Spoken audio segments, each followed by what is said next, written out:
Hello everyone, once again welcome back to the channel. आज हम लोग डिस्कस करेंगे paper analysis regarding fifth and six दोनों का, और हमें क्या क्वेश्चंस ऑब्जेक्शन में डालना है।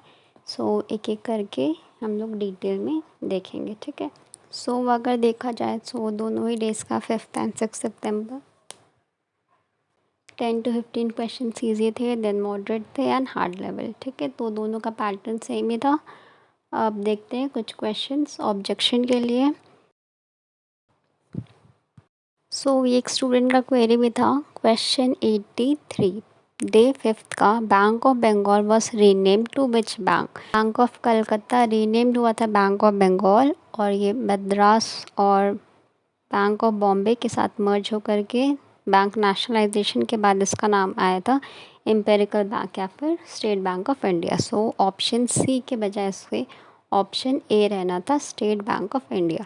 अगर पूछता कि किस बैंक से ये आया था या रीनेम्ड होकर के किस बैंक में आया था, तब ये रहता कि बैंक ऑफ बंगाल।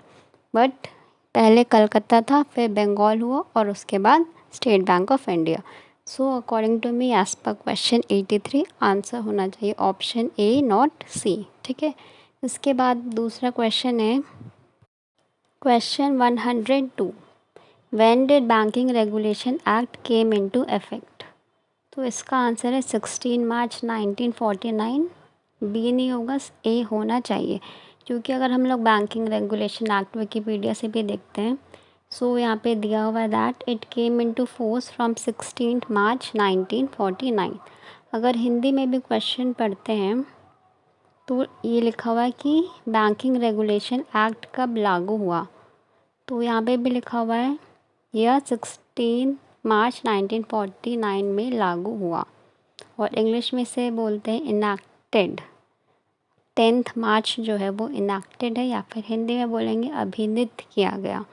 यहाँ पे पूछा था कब लागू हुआ, तो it should be 16 March not 10 March.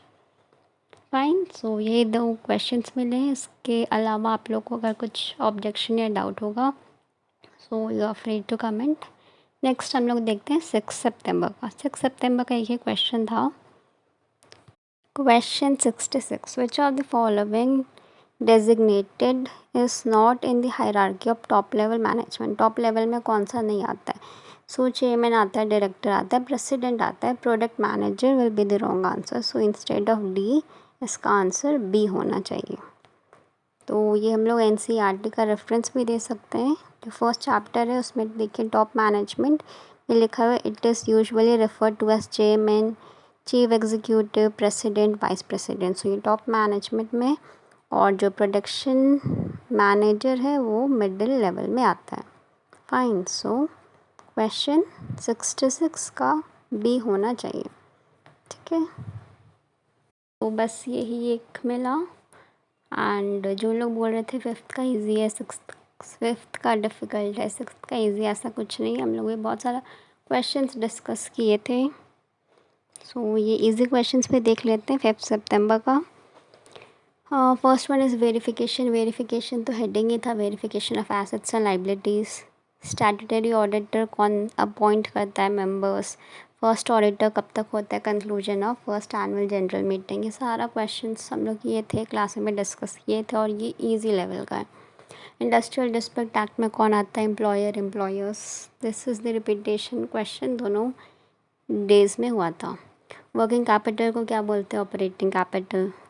Monetary tool में क्या आता है, open market operation. Scientific management किसने दिया है, FW टेलर।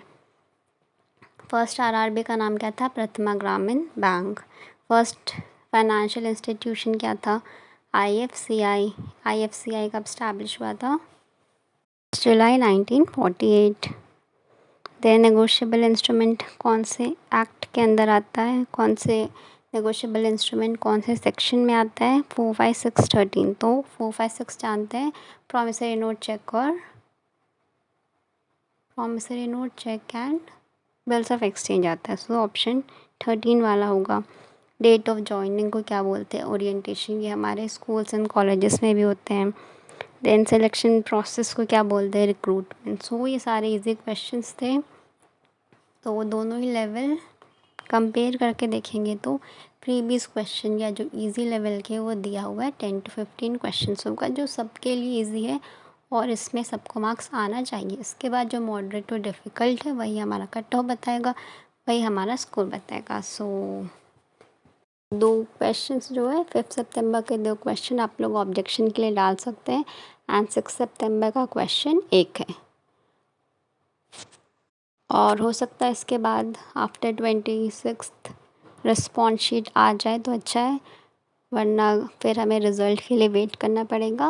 एंड आप लोगों ने मेहनत किया तो रिज़ल्ट अच्छा ही होगा। रेस्ट जो भी एसएससी सीजीएल या रेवेन्यू इंस्पेक्टर या ईएमआरएस का कोर्स का फॉर्म भरे हो, आगे पढ़ना है सो आप लोग कंटिन्यू कीजिए क्योंकि आप लोग का बेसिस से बहुत स्ट्रॉन्ग हो गया और ये सारे क्वेश्चंस आपको यूज़फुल हो गए आगे के एग्ज़ाम्स में और आप इसके आगे और कंटिन्यू कर सकते हैं आपके नॉलेज पे और ये एडअप होगा, बूस्टअप होगा। So keep preparing, keep learning. इसलिए नहीं बोल रही हूँ क्योंकि इसमें नहीं होगा, बट इसलिए कि आप लोग का नॉलेज और गेन होगा, ठीक है, और आप लोग के पास चांसेस है बहुत सारे एग्ज़ाम्स क्वालिफाई करने का। सो ये अपॉर्चुनिटी लूज़ नहीं कीजिए एंड कीप प्रिपेयरिंग। और कोई भी डाउट्स है या कोई भी क्वेश्चन में ऑब्जेक्शन है, क्वेरीज़ है, डू कमेंट कि बाकी स्टूडेंट्स भी आपके साथ ऑब्जेक्शन कर सकें। Rest till result, stay tuned. Thank you.